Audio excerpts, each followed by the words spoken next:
2021 की गर्मियां जब भारत कोविड की घातक लहर से गुजर रहा था, तब पर्दे के पीछे एक युद्ध चल रहा था। एक वैक्सीन वॉर, भारत को विदेशी कोविड वैक्सीन खरीदने के लिए मजबूर कर देने का युद्ध। आज जब पश्चिम में उन वैक्सीन निर्माताओं पर सवाल उठ रहे हैं, तो क्या आपको जानने का अधिकार नहीं है कि हमारे देश में ये विदेशी वैक्सीन लॉबी कौन थी? कोई नहीं बताएगा, क्योंकि ऐसी बातें मेन स्ट्रीम नैरेटिव और प्राइम टाइम डिस्कशन में फिट नहीं बैठती। लेकिन हम बताएंगे, और क्योंकि केवल हम ऐसे मुद्दों को उठाते हैं, इसलिए अगर आपको हमारे साथ बने रहना है तो फॉलो एंड सब्सक्राइब जरूर कीजिए। We are always grateful for your support. US president Donald Trump ने अब फार्मा कंपनी से कोविड वैक्सीन का डेटा मांगा है। अपने ट्रुथ सोशल पोस्ट में उन्होंने फाइजर का नाम लिया और थोड़ा गुस्से भरे लहजे में, जैसे वो कहते ही हैं, उन्होंने लिखा, they need to clean this mess. Pharma कंपनियों को अपनी सक्सेस स्टोरी को जस्टिफाई करना होगा, हिज वर्ड्स। दोस्तों, कुछ सालों से वेस्ट में ये डिस्कोर्स काफ़ी चला है कि फाइजर की mRNA कोविड वैक्सीन खराब क्वालिटी की थी। यूएस के काफ़ी सारे राइट विंग कमेंटेटर्स और वेस्ट के राइट विंग कमेंटेटर्स ने बाकायदा आरोप लगाए हैं कि इन वैक्सीन की वजह से कई लोगों की जानें गई। कई सारी स्टोरीज में पता भी चला है कि फाइजर और मॉडर्ना की वैक्सीन में कई खामियां हैं जिनसे सीरियस प्रॉब्लम्स होती हैं।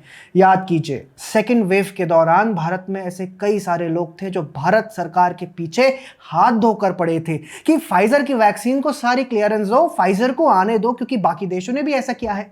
सोचिए, अगर उस समय फाइजर की वैक्सीन को आने दिया होता तो क्या होता। 2021 में जब भारत कोविड की दूसरी लहर का सामना कर रहा था, तब दूसरी तरफ फाइजर भारत में एंट्री करने की पूरी कोशिश कर रहा था, क्योंकि India is the biggest market. Pfizer की समस्या ये थी कि वे पहले अपनी वैक्सीन के लोकल ट्रायल्स के लिए तैयार नहीं हुए, और फिर जब बाद में तैयार हुए तो सरकार से उन्होंने इंडेमनिटी क्लॉज की मांग की। यानी उनकी वैक्सीन से कुछ समस्या होती है तो उससे उन्हें इम्यूनिटी चाहिए थी कि कोई अगर किसी की तो लीगल एक्शन ना हो। और तब तक एक पूरा गिरोह था जो फाइजर के लिए लॉबिंग कर रहा था कि इन्हें आने दिया जाए। लिस्ट में सबसे पहले नाम तो सोनिया गांधी का है, जिन्होंने पीएम नरेंद्र मोदी को बकायदा पत्र लिखकर फाइजर वैक्सीन को बिना अध्ययन के अनुमति देने की मांग की। फिर उनके सुपुत्र श्री राहुल गांधी ने कहा कि सरकार को फाइजर वैक्सीन के लिए लॉजिस्टिक्स स्थापित करने पर काम शुरू कर देना चाहिए, क्योंकि इसे स्टोर करने के लिए रेफ्रिजरेशन की जरूरत है। पूर्व दिल्ली सीएम एक कदम आगे निकल गए और कहा कि फाइजर वैक्सीन बच्चों को दिया जाना चाहिए। सोचिए, इससे कितना डैमेज हो सकता था। इंटरनेशनली जितनी, जैसे मॉडर्ना है, फाइजर है, ये जितनी भी जॉनसन है, ये जितनी भी दूसरी वैक्सीन्स हैं, इनको भारत में 24 घंटे के अंदर इजाजत दी जा सकती है। क्यों नहीं दी जा रही है? फाइजर भारत से इंडेमनिटी क्लॉज की मांग कर रहा था, जिसका मतलब है कि अगर कोई साइड इफेक्ट से तो आप फाइजर पर मुकदमा नहीं कर सकते। और केजरीवाल चाहते थे कि सरकार फाइजर की सारी शर्तें स्वीकार कर ले। मनीष सिसोदिया, दुनिया के तथाकथित सबसे अच्छे स्वास्थ्य मंत्री, भी इसे बच्चों को देना चाहते थे। और फिर चेतन भगत को कौन भूल सकता है, जिन्होंने फाइजर के लिए एक पूरा इंस्पायरिंग ट्वीट लिख डाला था।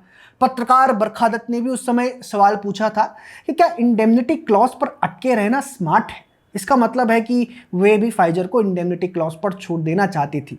फिर इंडिया टुडे के पत्रकार राजदीप सरदेसाई ने घोषणा कर डाली थी कि सरकार वैक्सीन खरीद नीति में फेल हो गई है।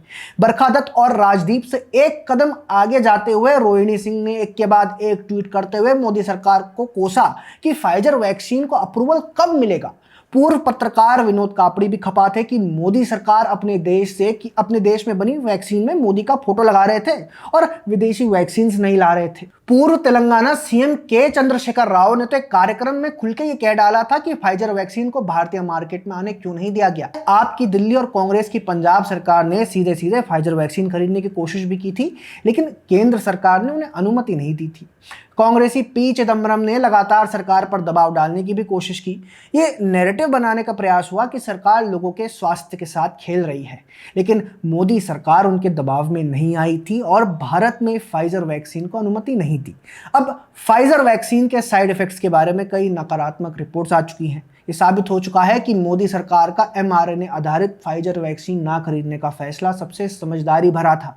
इस पूरी लॉबी ने दबाव डाला कि सरकार एक वैक्सीन को आने दे, और अब इस वैक्सीन की खामियां धीरे धीरे करके बाहर आ रही हैं।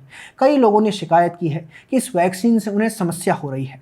तो दोस्तों, आपकी विचारधारा चाहे जो भी हो, लेकिन यहाँ पर हमें सरकार की प्रशंसा करनी होगी कि वे इस वैक्सीन वॉर में झुके नहीं, क्योंकि अगर झुक जाते तो भारतीयों के स्वास्थ्य के साथ सीधा सीधा खिलवाड़ होता।